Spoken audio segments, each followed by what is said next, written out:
To Jackson Hewitt, they will beat what you paid last year on tax prep, even if you filed online. Proof of prior year payment required when filing. New clients only at participating locations through April 7th. Terms at jacksonhewitt.com. This is the KBLA Sports Minute with Ray Richardson. It might be time to put Kansas City Chiefs quarterback Patrick Mahomes in the GOAT conversation. Mahomes is only 28, and he's won 3 Super Bowls in the last 5 years. He also has 3 Super Bowl MVP awards. Only 2 other quarterbacks have 3, Joe Montana and Tom Brady. Brady ended up with 5 Super Bowl MVPs before he shut it down. The game of the night in the NBA is tonight at Crypto.com Arena. The Clippers are hosting Minnesota. The Clippers and Minnesota are separated by only a half game at the top of the Western Conference. Tip-off time tonight is 7:30. The Lakers are off until Tuesday when they play Detroit. An easy day for the UCLA women's basketball team. The 10th-ranked Bruins beat Arizona State Sunday by 33 at Pauley Pavilion. Juju Watkins and USC's women's basketball team are home tonight against Arizona, 6 p.m. tip-off. No debates, no speculation, just the info you need. That's your KBLA Sports Minute. I'm Ray Richardson on KBLA Talk 1580. Climate is king. At KBLA Talk 1580, we believe that caring for the community means caring about the climate. You might have heard that we announced a pretty bold 12-month, $2 million campaign to do 4 things. Increase climate literacy, turn up the volume on communities of color in the climate conversation, connect everyday people with the resources they need to survive and thrive, and highlight frontline climate justice crusaders of color throughout this year. KBLA Talk 1580 will be bringing you insightful interviews on all of our shows to help raise your climate IQ. Each quarter this year, we will also be hosting free climate events in various communities throughout the city with food, fun, and forward-thinking conversations. Thanks to partners like LADWP, Metro, Caltrans, the Sierra Club, the California Community Foundation, the California Endowment, AQMD, MWD, and more. You'll also be hearing more about a couple of national town halls broadcasting live from Los Angeles, to which you will be invited. And we'll be rolling out a robust social media campaign on all our platforms, as well as an outdoor media campaign, all designed to educate, enlighten, and empower you in our fight for climate justice. We want cleaner air. Caring about the community means caring about the climate. At KBLA Talk 1580, we believe that we really can change the world if we care enough. If we care enough. If we care enough. If we care enough. If we care enough.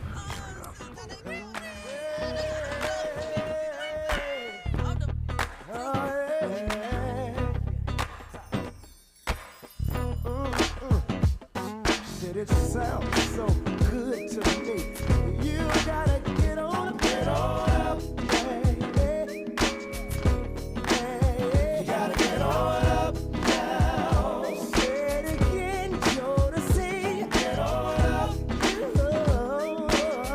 Gotta get on up. You gotta get on up now. Wait a minute, let me tell you.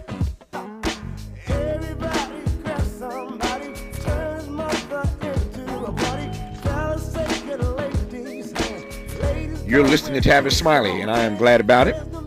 We've arrived in our final hour of today's program.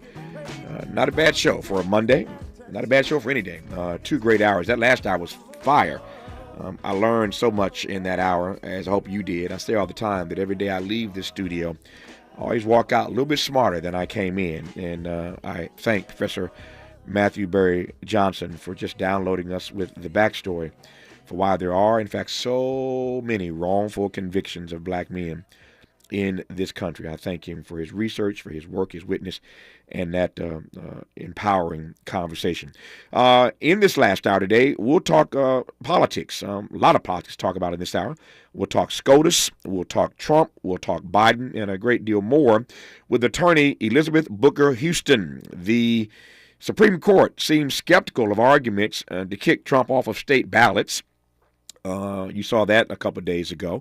The justices actually across the ideological spectrum questioned several aspects of a ruling from the Colorado Supreme Court. It seemed clear to me, as I said earlier in today's program in our first hour, that they are going to rule, whenever they rule, in a way that will keep Donald Trump on all 50 state ballots. That's my take. We'll see what Elizabeth thinks about that.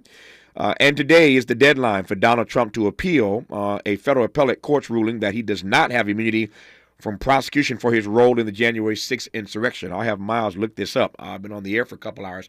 I don't know whether he's filed that yet, but we fully expect that if he hasn't, in just a matter of moments or minutes, Donald Trump's lawyers will in fact file the paperwork for that stay while he appeals this decision, which again just delays this trial restarting. This is the trial with Judge Tanya Chutkan, the black judge, the sister judge in Washington. This is that case that's been stayed at the moment, given this federal appellate decision that he does not have immunity, but they said that they would give him until Monday, Donald Trump, that is, to get his behind down to the Supreme Court, his lawyers, and file their paperwork, and we will see what happens next. So they're going to end up, the Supreme Court, that is, dealing with two cases. One, they heard oral arguments for last week about whether or not he can be kicked off of state ballots. The other, ultimately, about whether he has immunity from the January 6th prosecution because he was a sitting president, which I think is hogwash. The federal appellate court felt that it was hogwash, but we'll see what the Supreme Court has to say about it once Donald Trump files those papers today, if he hasn't already done so. Elizabeth Booker Houston is a lawyer, social scientist, stand-up comedian, and political content creator. How do you weave all that together, Elizabeth? I have no idea, because I'm also a mom and a wife, and a professor. So from day to day, just whatever I can focus on, I try to focus on it. Yeah, no. I mean, all jokes aside, I think there's something I think here that might be an instructive and informative for our audience. I certainly wrestle with this every day, and I believe that we as human beings really can accomplish a great deal more. We're in February; it's Black History Month, and so we're celebrating accomplishments all month long of African Americans to making this experiment in democracy what it is. Of course, we do Black history around here every day, but there is something to all the things that you are doing. And so my first question is, what have you learned about compartmentalization? Because I believe, again, that most of us are capable of doing a great deal more than we do if we learn better how to compartmentalize. That's my read. What's your take on it?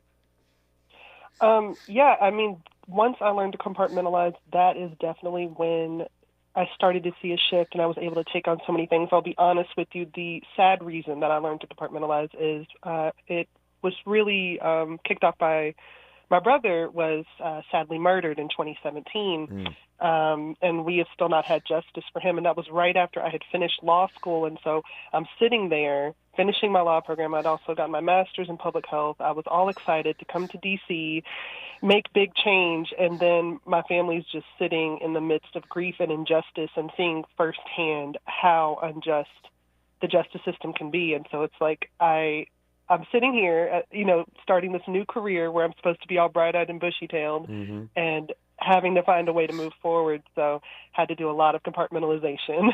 Yeah. Tell me more. Since you went there, I hope you don't mind talking about it. If you do, I'll back up.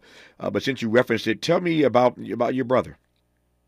Yeah, my brother, his name is Jonathan Booker. Oh my gosh, he was just such a delight. Sweetest, kindest person. Everybody loved him. He was very popular. We are from Memphis, Tennessee originally, and he was a very popular skateboarder. And then he had to have a spinal fusion as an adult for very, very severe scoliosis. And he started getting more into photography and videography because there was a while where he couldn't skateboard anymore. And so he got into doing all of that. And he got very well known around town for just being this amazing photographer and videographer. And then when he was 25 years old, on December 3rd, 2017, he was leaving an event where he was brought in to take photos, walking to his car, and there was, a couple of guys in a white Hummer who had beef with two guys standing by an Infiniti, and they were shooting at each other, and unfortunately they got my brother instead. But he was a joy. What is it like? We were just talking. You probably heard me say at the top of this hour.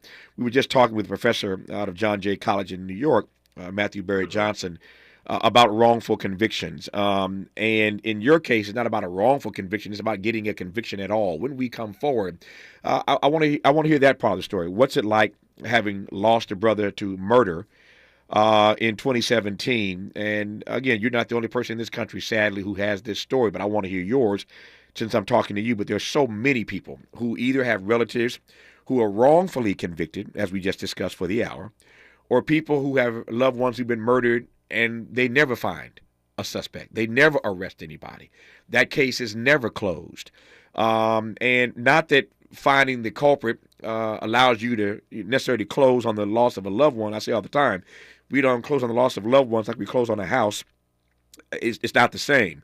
But it might bring some peace if the person who killed your brother could, in fact, be brought to justice. What is it like navigating a life where you've lost a loved one and nobody is helping you find the person who did it? We'll talk about that and a great deal more when we come forward with Elizabeth Booker Houston on Tavis Smiley. Hope, agency, dignity. This is Tavis Smiley. Can you dig it? Come on! What is dedication? My biggest fear in the middle of my addiction was that my kids wouldn't have a father. And I started thinking, you know what? This isn't my story. I definitely had to become a better man to be a better father. It's important to me that my kids are empowered and truly believe that if they can think it, they can do it. That's dedication. Visit fatherhood.gov to hear more. Brought to you by the U.S. Department of Health and Human Services and the Ad Council. Joey from Vermont, a farmer trying to get through the winter. Adriana from South Carolina, a single mother living paycheck to paycheck. Liam from Ohio, an injured father struggling to provide for his family. Hi, I'm Shanola Hampton, and I support the Feeding America network of food banks because they help provide over 6 billion meals to people in need each year. Learn more at feedingamerica.org. Mr. Clean, Mr. Clean. Of course I use Mr. Clean Magic Eraser to clean tough messes off my stovetop and bathtub. But then I discovered I can also use it to easily clean my patio furniture and even my shoes. I'm hooked. And when wipes won't cut it, I use Magic Eraser Sheets. They're thin and flexible erasers, perfect for everyday messes, like gunk on my counters and sinks. They really are magical. The reviews are in. Mr. Clean Magic Eraser and Sheets make cleaning look easy. Eggs are a staple in our diets, and there's only one egg with more delicious farm-fresh taste plus superior nutrition. Eggland's Best. With more vitamins, including 6 times more vitamin D and 10 times more vitamin E, plus 25% less saturated fat than ordinary eggs. Available in so many delicious varieties. Classic, cage-free, and organic.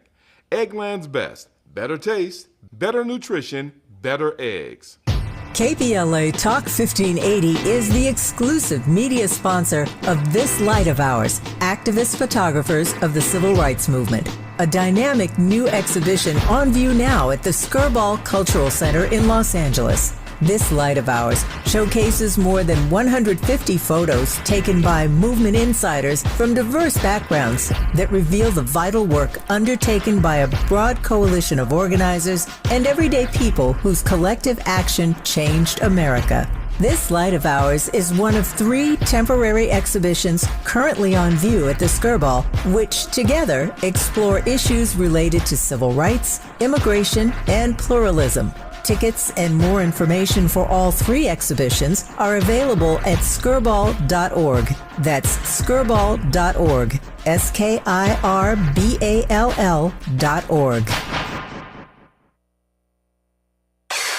Who do you trust to get at the truth? Tavis Smiley. That's who. The conversation continues right now.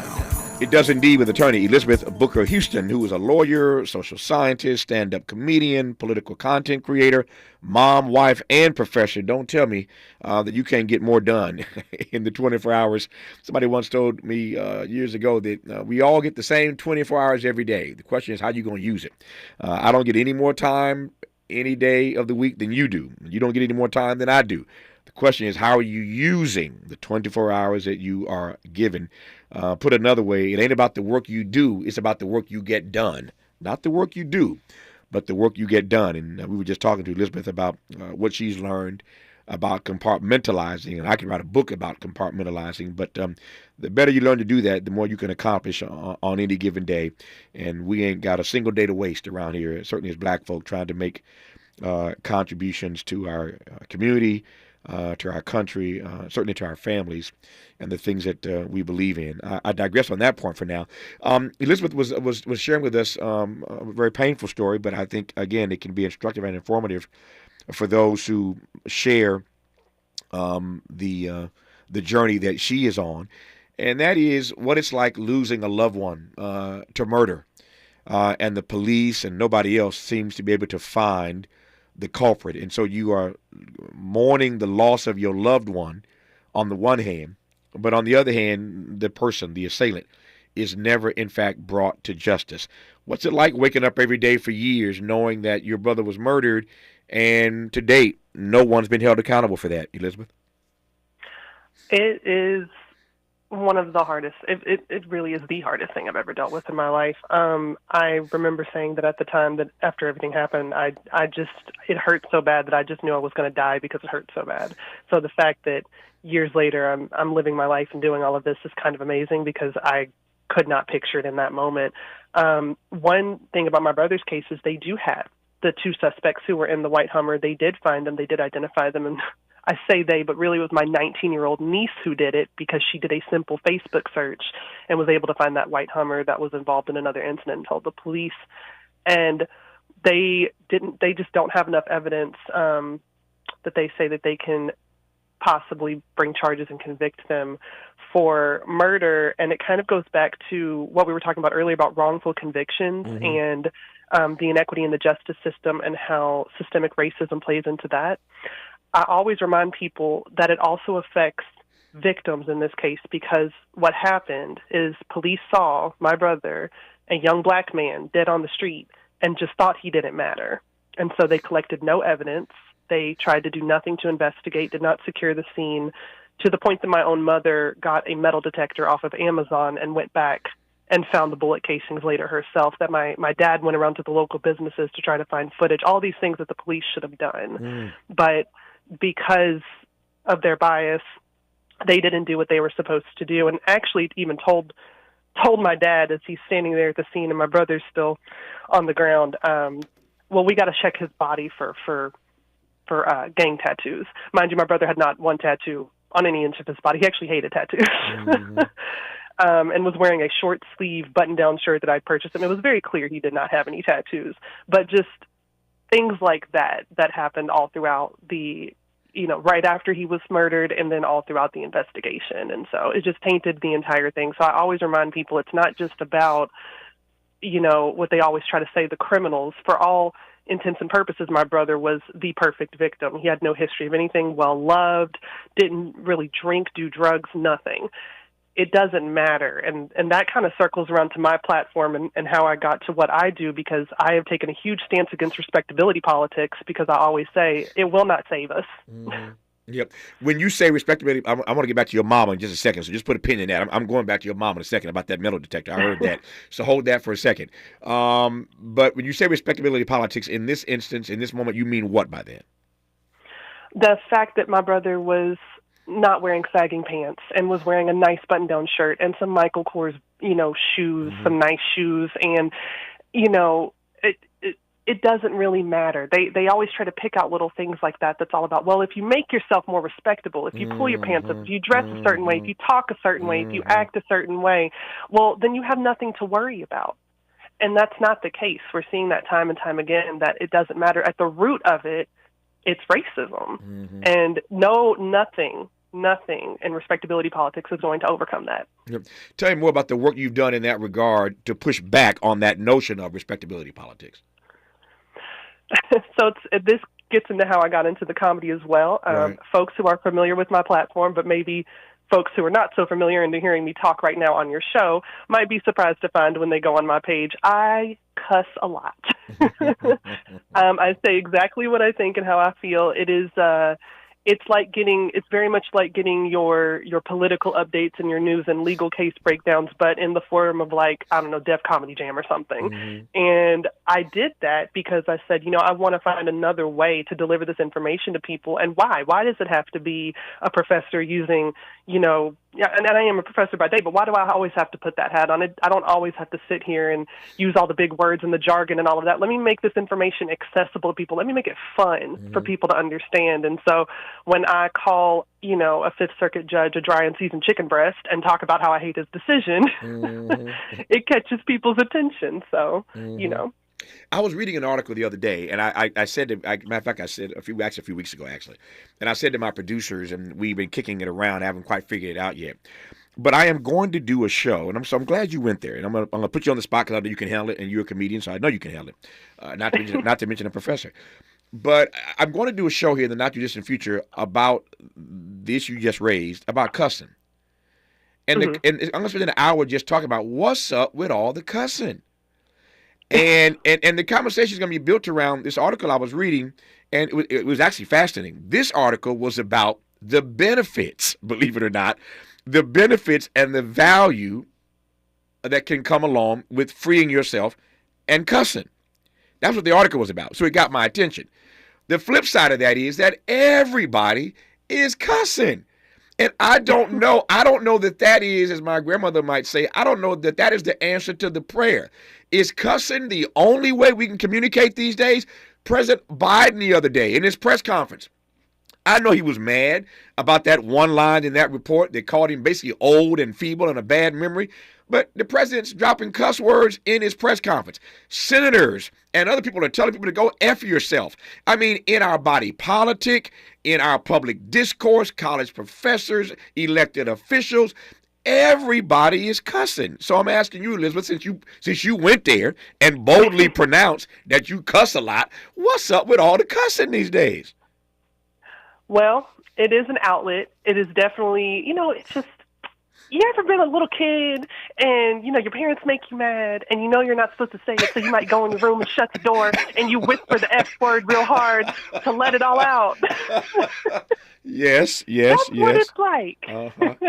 It's like that, but on the flip side of that, I like to be very creative with my insults for that reason, because Sure. I'm like, well, I don't want to just resort to profanity, so I do. And as a comedian, I feel like I should constantly be working on my craft. Sure. But I think it's honest. It's just very honest, and I think people are really drawn to it right now because we've had so much dishonesty, so much of people saying pretty words on TV in one way, but they're slick meaning something else. So to hear somebody just let out their raw, real emotions, it's like, you know what? At least I know they're being honest right now, especially in the world of politics. There's such a lack of honesty. Yep. I wonder, just playing devil's advocate here, I wonder to what extent you think that all the cussing is certainly in our politics. And when people are, cussing out reporters and cussing out citizens for that matter, telling people to go F themselves, to what extent does that add to the incivility that we already have in our public discourse? It may be freeing on the one hand, but one could argue that it adds to the incivility. I don't know if it does, and that just might make me a very cynical person. I don't know if it adds to it. It might make it more obvious to a lot of folks, but being in D.C. and I when I came in here after law school, I was a presidential management fellow under the Trump administration, which was an interesting experience. It's always been uncivil. And I think that this is just another way that people are finally seeing it. And that's what it comes back to with the respectability politics is like, does it really matter if people are saying things in a nice, pretty, flowery way if they're going to stab you in the back anyway? Yeah. Tell me right quick here, watching my time, and I've got three things I said I was going to ask you about. I ain't forgot, trust and believe. I'm going back to your mama and that metal detector. I ain't forgot that yet. But tell me, is there some funny here about being a presidential fellow in the Trump era? It was strange. I will tell you a very quick story in that I went to the White House for one of my trainings one day, and I was standing in line to go through the checkpoint, and there was an older gentleman in front, and we started talking, and he found out I was a PMF, and he just took my hand and said, "Oh, that's beautiful.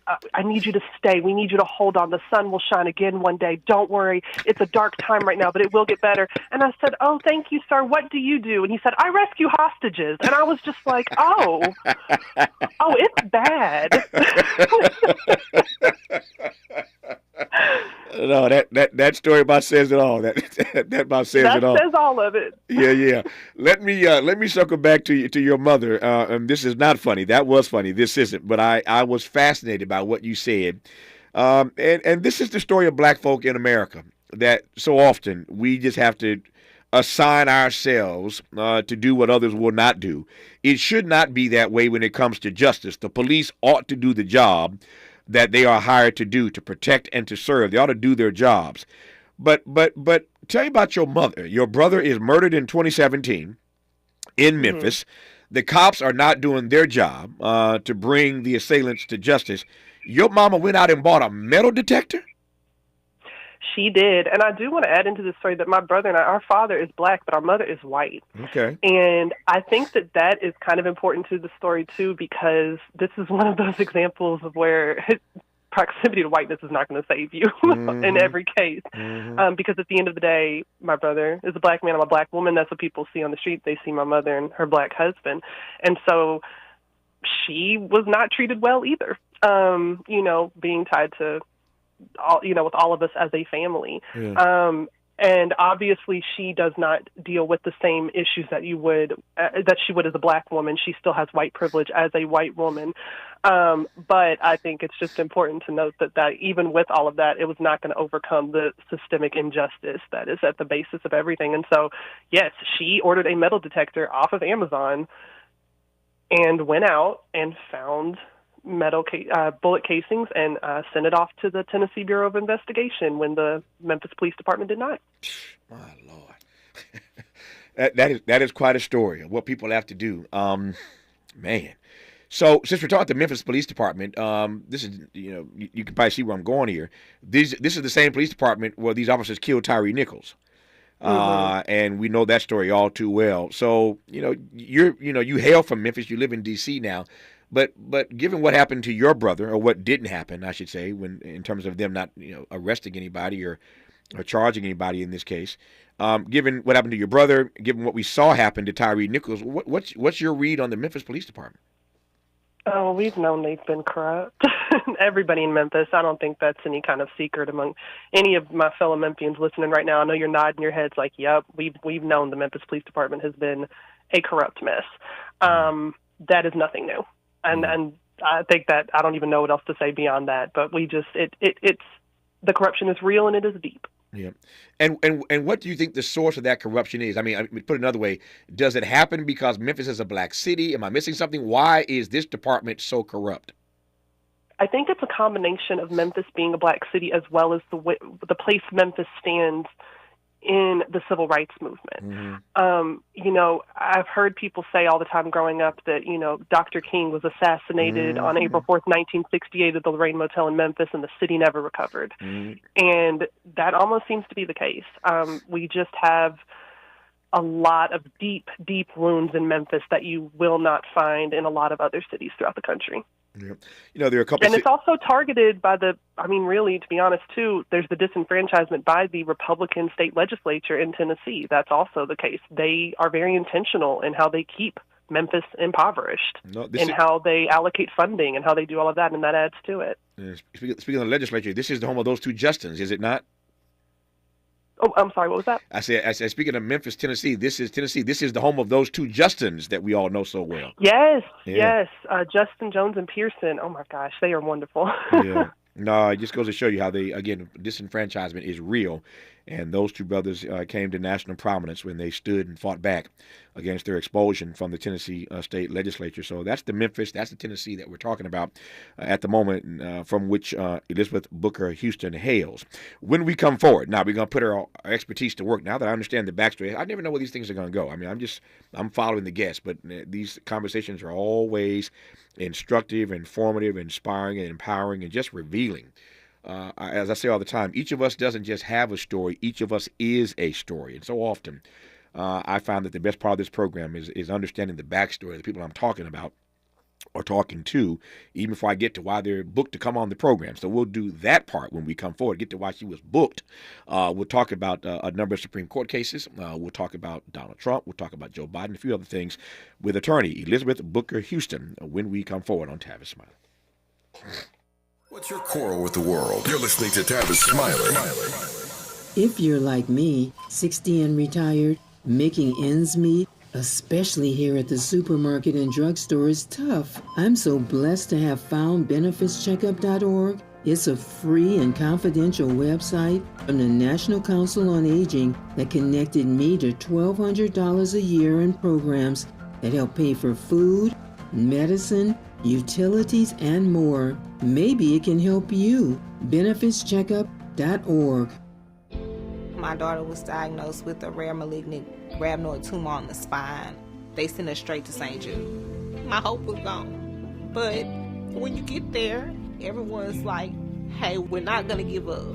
And when you see other people not giving up on your child, that makes all the difference in the world. When I found out I didn't have to pay, I was just grateful. They saved my baby's life.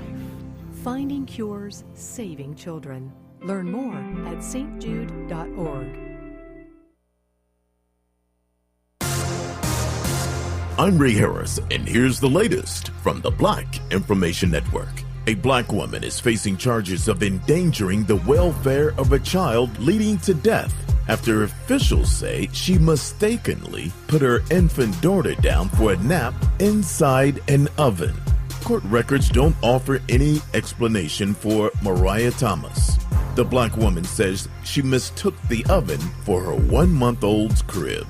The Senate is moving forward with a $95 billion aid bill for Ukraine and Israel, but its fate in the House remains uncertain. The money, which is for Ukraine's defense against the Russian invasion and for Israeli security assistance, passed a Senate vote with the help of 18 Republicans in a rare Sunday session. And that's the latest. I'm Ray Harris on your home for 24/7 News, the Black Information Network, and BINnews.com. Why are people saying "Hugh yeah" to Jackson Hewitt? When you switch to Jackson Hewitt, they will beat what you paid last year on tax prep, even if you filed online. Proof of prior year payment required when filing. New clients only at participating locations through April 7th. Terms at jacksonhewitt.com.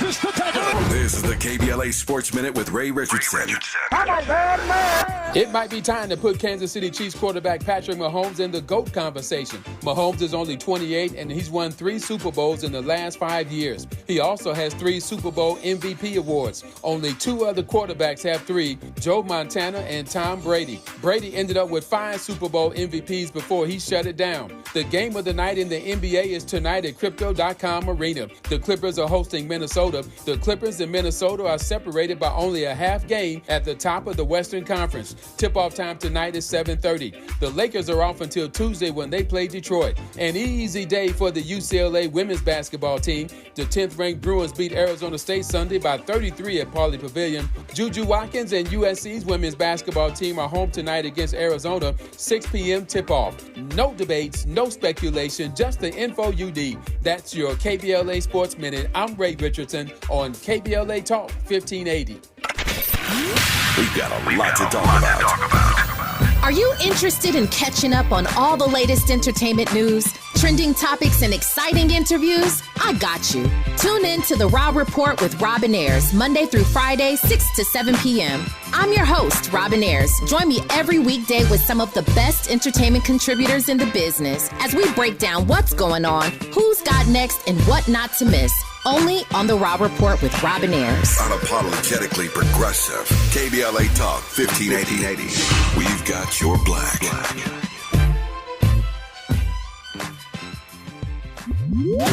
Linking social justice and climate justice all year long. We're unapologetically progressive. KBLA Talk 1580. We've all felt the impact of rising food prices. For families in poverty, they're facing malnutrition and even death. You can feed a family for a month with your $50 donation to Compassion International. Just text the word radio to 97646. We all agree that America has a very serious problem. Okay, KBLA delegation, we need your help as we launch our 2024 Climate Justice Campaign. We would deeply appreciate you going to our KBLA 1580 website and filling out a short climate justice survey, which will help us better serve our beloved community as we build out this campaign. It'll take you just a few short minutes to complete the online survey, and the information you provide us will be invaluable as we do our part to hold folk accountable and amplify the voices of our people in this climate conversation. When you take the survey, you'll be automatically entered to win seats at our annual Black History Month luncheon, Thursday, February 29th. So, hit our website at KBLA 1580 Help us out by taking the short Climate Justice Campaign survey, and you could be our guest at our annual Black History Month luncheon Thursday, February 29th. Thank you in advance for your consideration and cooperation. At KBLA Talk 1580, we care about the community, we care about the climate. We care about the climate.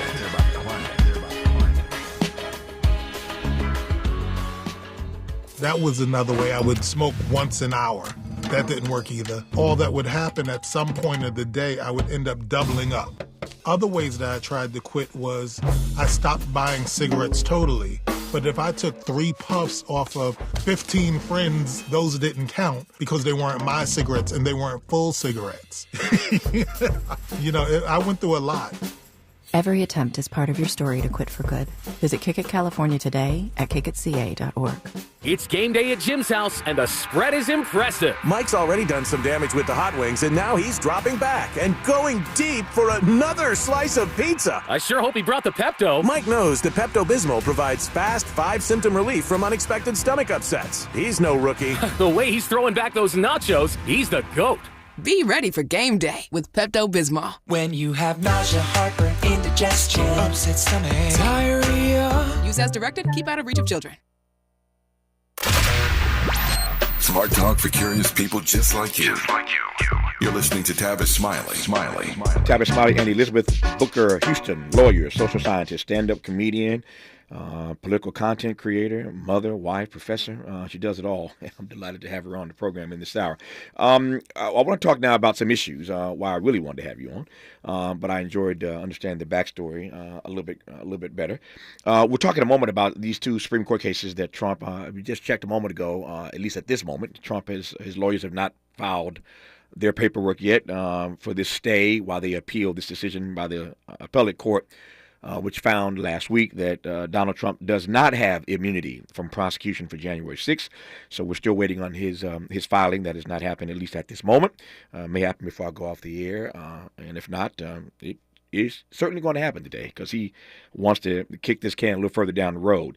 So the Supreme Court will end up having to decide whether or not they're going to take that case. And they already heard arguments last week about whether or not he should be kicked off of ballots. So those are 2 issues right there. We'll get Elizabeth take on a little bit later in this hour. But I want to start with 2 other cases that you are particularly passionate about. We're spending so much time talking about the ballot case and the immunity case that we sometimes lose sight of the other cases that the Supreme Court is hearing, this conservative court is hearing, that impact our lives as well. Let me start with these other 2 cases again that you are keeping your eye on. One is the Chevron precedent case. I'll let you explain that and tell us why you are watching it so closely, Elizabeth. Yes. So for folks who don't know, Chevron is it's precedent, which we keep hearing about that time and again with the Supreme Court looking at precedent again.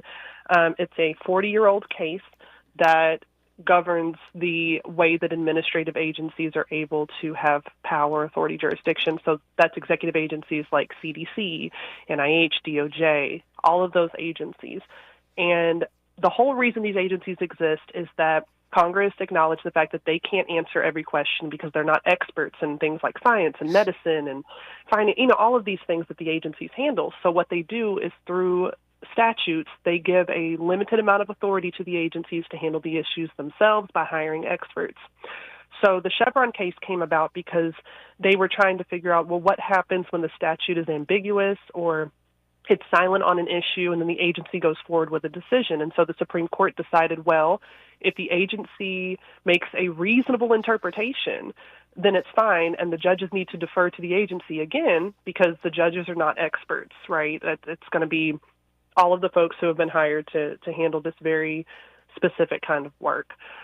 So what has happened is there's a case. They had oral argument last month, and they have pretty much asked point blank period to overturn Chevron and take away the ability for agencies to have that sort of deference, and then it's essentially up to judges, Congress, whoever, to make all of these huge decisions, which is a very scary thing to think about in the wake of COVID-19, in the wake of the pandemic, where you have disinformation going around. It has huge impacts for all different sectors, but especially public health. And it's pretty scary.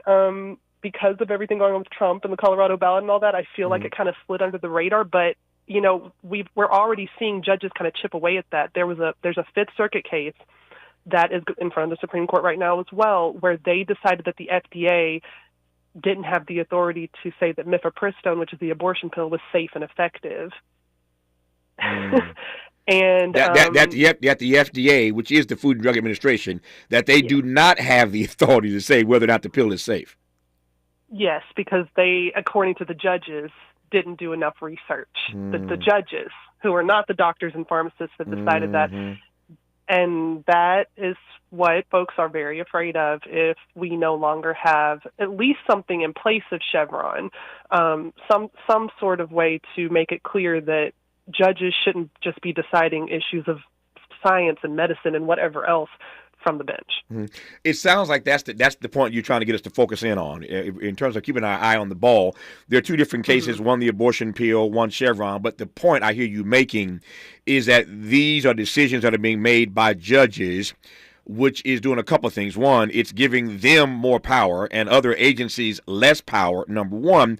But number two, it really does put these courts in everybody wants to deny it and act stupid about it, but we know these courts are political. And as I hear it, these decisions allow the court, one, to extract, if you will, or certainly gain more power for themselves over decision making. But it also, to my mind, sounds like it makes the courts even more political. If I'm misreading either of those points, disabuse me of that notion. You are not misreading at all. You are right on the money. And I like to say that this is not an this is not a conservative decision with trying to overturn Chevron. It is a very anti-intellectual one. And I make that distinction because conservative justices were the ones who have been very supportive of Chevron in the past, and Justice Antonin Scalia, who we all know Justice Neil Gorsuch replaced on the bench, and who was also very conservative, is actually known as the father of administrative law. He drafted most of the laws to give administrative agencies this sort of authority, knowing that they have the expertise to handle these issues in a way that Congress and judges do not. And so that's a conservative justice there. So I always like to make that distinction because I feel like a lot of people focus on conservative versus liberal or Republican versus Democrat. But what we're really seeing in a lot of these issues is a really harsh movement toward anti-intellectualism, anti-science, all of that. And it's a huge deviation even from conservative groups. There's an irony in what you just said. And let me see if I can make this plain, if I can make it clear to you. There's an irony, again, in what I heard you just say. And the irony for me is simply this. There was a point in time, I was attending an event this weekend here in L.A., hosted by the Langston Bar Association. I was honored at their event. By the way, thank you, Langston, for the honor this weekend. But congratulations. Thank you. But in my talk this weekend, I made the point that in this democracy, and I call it an experiment in democracy, we have a Madisonian framework for democracy, but we ain't quite there yet. So I still call it an experiment in democracy. But in this democratic experiment, I said to the audience, if you take black folk out of the democratic experiment, it just falls flat. If you take out our contributions, it falls flat.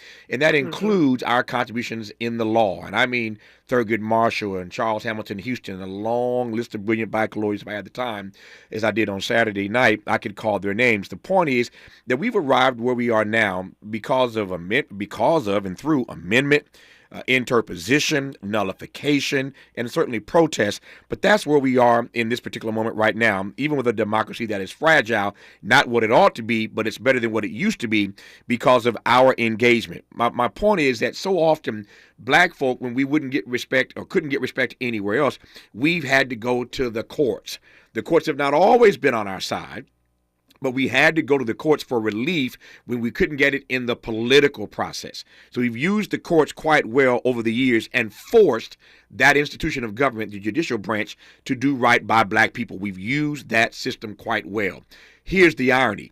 In this particular moment, I see, to your brilliant point, conservatives using our system of jurisprudence, using that judiciary, that branch of government, in all kinds of ways to advance the political ends and aims that matter to them because they can't get it done politically. So they're using the court system to advance their particular agenda. That's my read of the irony of this moment. When we come forward, I want to hear what Elizabeth Booker Houston has to say and whether she thinks I'm right or wrong about that. You're listening to Tavis Smiley. Interrogating and unpacking. That's what we do around here. You're listening to Tavis Smiley. What is dedication? My biggest fear in the middle of my addiction was that my kids wouldn't have a father. And I started thinking, you know what? This isn't my story. I definitely had to become a better man to be a better father. It's important to me that my kids are empowered and truly believe that if they can think it, they can do it. That's dedication. Visit fatherhood.gov to hear more. Brought to you by the U.S. Department of Health and Human Services and the Ad Council. Joey from Vermont, a farmer trying to get through the winter. Adriana from South Carolina, a single mother living paycheck to paycheck. Liam from Ohio, an injured father struggling to provide for his family. Hi, I'm Shanola Hampton, and I support the Feeding America network of food banks because they help provide over 6 billion meals to people in need each year. Learn more at feedingamerica.org. At KBLA Talk 1580, we do Black history every single day.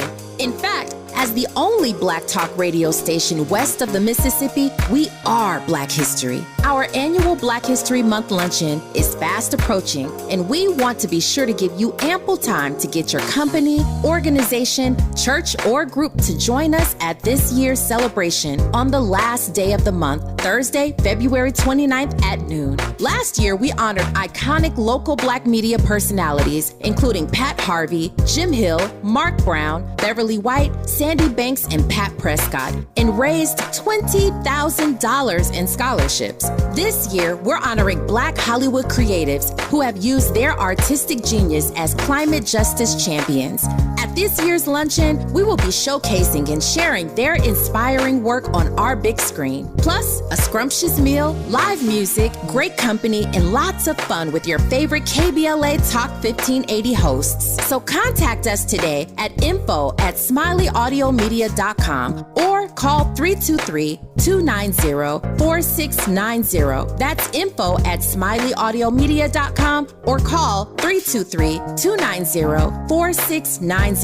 We hope to see you Thursday, February 29th as we close out Black History Month. At KBLA Talk 1580, we've got your Black. If you're looking for the most epic place on Earth, let's start at the base of a massive waterfall. Then trek through the thick jungle. Then climb to the peak of a snowy mountaintop. Then once you get there, keep going. Because with intelligent 4x4 and 7 drive modes and a Nissan Pathfinder, the search is the real adventure. Available feature. Intelligent 4x4 cannot prevent collisions or provide enhanced traction in all conditions. Always monitor traffic and weather conditions. Let's get back to more of Tavis Smiley right now. Elizabeth Booker Houston, we were taught in our government classes and our civics classes that the legislative branch makes the laws. They write the laws.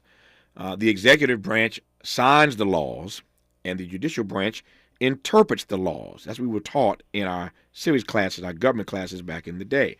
What do you make of the ways in which conservatives are now using the courts essentially to enact the kind of public policy that they want? I think it's extremely frightening, and the hardest part about it is we don't have really any precedent for this. We are still a relatively young country. The U.S. Constitution has been criticized many times for being outdated, for the fact that we haven't updated it as we should, and there's just been so many gaps that have not been addressed, and I think this is one of them, of what happens when this great theory of, if we have these 3 branches, that'll be enough to keep away corruption, that'll be enough to keep one party from wielding its authority, but we're seeing that we've seen how it's played out in reality, right? We've seen it with the Supreme Court. Mm-hmm. We saw it specifically with overturning Roe versus Wade, which I could talk endlessly about the way the Dobbs decision that overturned that makes zero sense legally. But yeah, it's nice in theory. In practice, it's not really working out that way. Yeah. So the Supreme Court that we've been talking about for the last few minutes is, whether it wants to or not, going to be smack dab in the middle of politics this time around. We know days ago they heard oral arguments in the case about Colorado, but there's also Maine and other states who want to take him off of their ballots, Trump that is, for the November election. So that's a case they've already heard oral arguments on. We're waiting on that decision. Again, my read, and everybody I've talked to, their read is that the skeptical questions asked by the judges, both appointed by Democrats and Republicans, make it clear to me that Trump is going to remain on all 50 state ballots. There's also the case, again, that Donald Trump has to file his paperwork today, but it's likely the Supreme Court will take up a case about immunity and whether or not the federal appellate court was right last week that he does not have immunity from January 6th prosecution. Let me take them one at a time. What's your read of how they, in their questions last week, expressed a little bit of skepticism about the argument made by Colorado that he should be kicked off or kept off of certain ballots in this country? I don't even think it was a little skepticism. I think it was a lot. I share that skepticism, not because I want that man on the ballot, but because it kind of goes back to what I was just saying. Our Constitution has not been written in such a way to address everything we need it to. And I also don't see how Section 3 of the 14th Amendment could at all bar him from being on the ballot. I also agree with the justices who were expressing the unintended consequences that could happen the other way, right, where states will find a reason to then exclude the Democratic candidate. And how that can happen and just open an entire floodgate. So I remember when the Colorado case came down, I think it was within just maybe a day or so, a commenter on my page asked, "What do you think?" And I said, "I don't think this means anything. I think this is going to be a lot of theater for him. But at the end of the day, I do think that the Supreme Court is probably, and I wouldn't be surprised if it's unanimously decide that no, Colorado cannot bar him from the ballot." When we come forward in our remaining moments with Elizabeth Booker Houston, we'll get to the other case and get her thoughts on that before we wrap this conversation and this show today, the immunity case regarding Mr. Trump. You're listening to Tavis Smiley. For all the freedom-loving folk, this is Tavis Smiley. I feel like freedom. If you're like me, 60 and retired, making ends meet, especially here at the supermarket and drugstore, is tough. I'm so blessed to have found benefitscheckup.org. It's a free and confidential website from the National Council on Aging that connected me to $1,200 a year in programs that help pay for food, medicine, utilities, and more. Maybe it can help you. benefitscheckup.org. My daughter was diagnosed with a rare malignant rhabdoid tumor on the spine. They sent her straight to St. Jude. My hope was gone. But when you get there, everyone's like, hey, we're not going to give up. And when you see other people not giving up on your child, that makes all the difference in the world. When I found out I didn't have to pay, I was just grateful. They saved my baby's life. Finding cures, saving children. Learn more at stjude.org.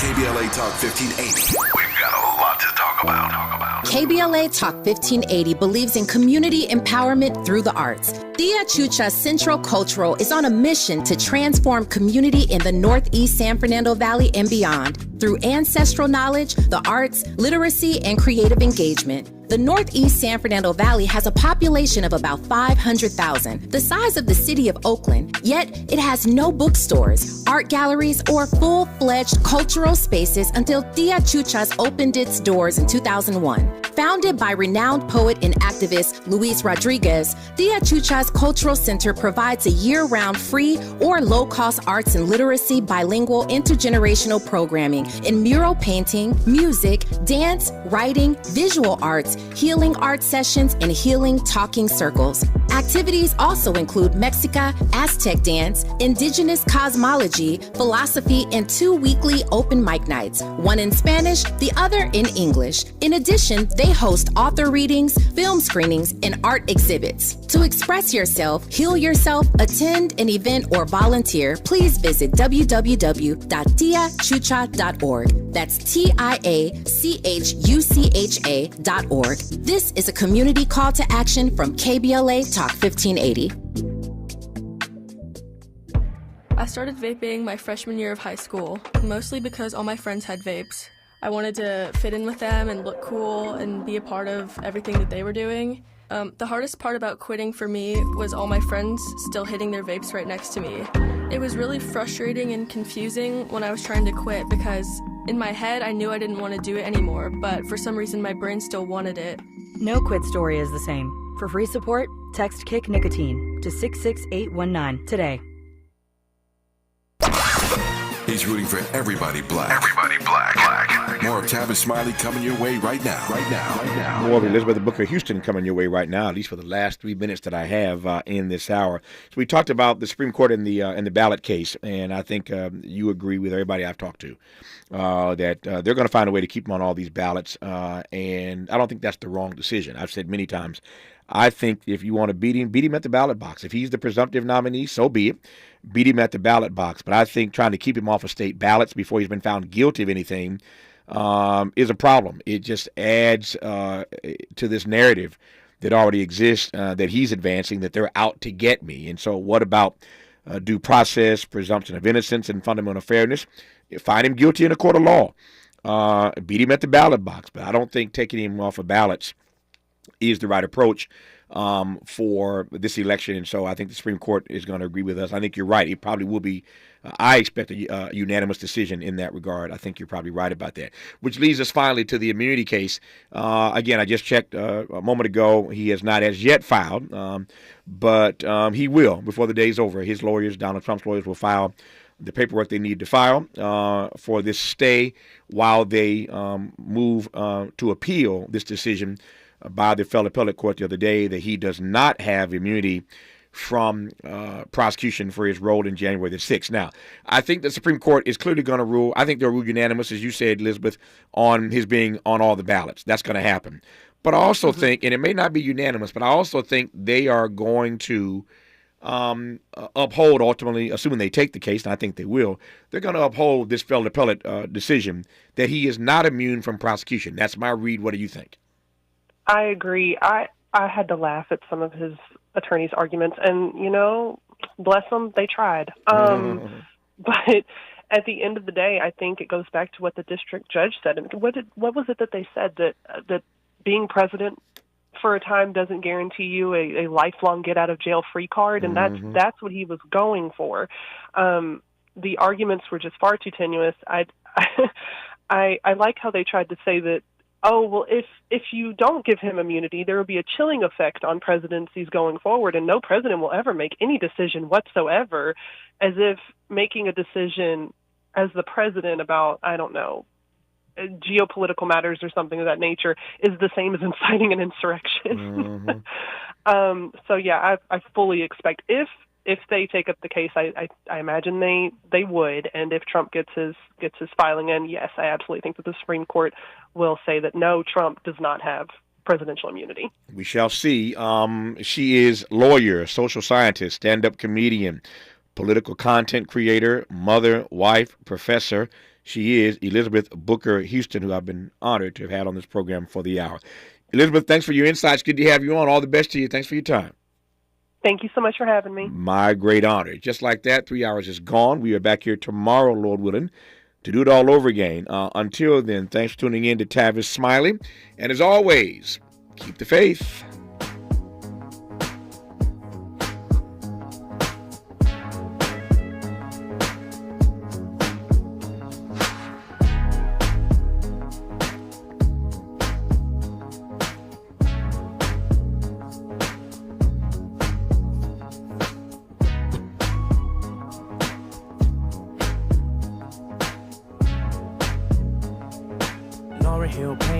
So simple.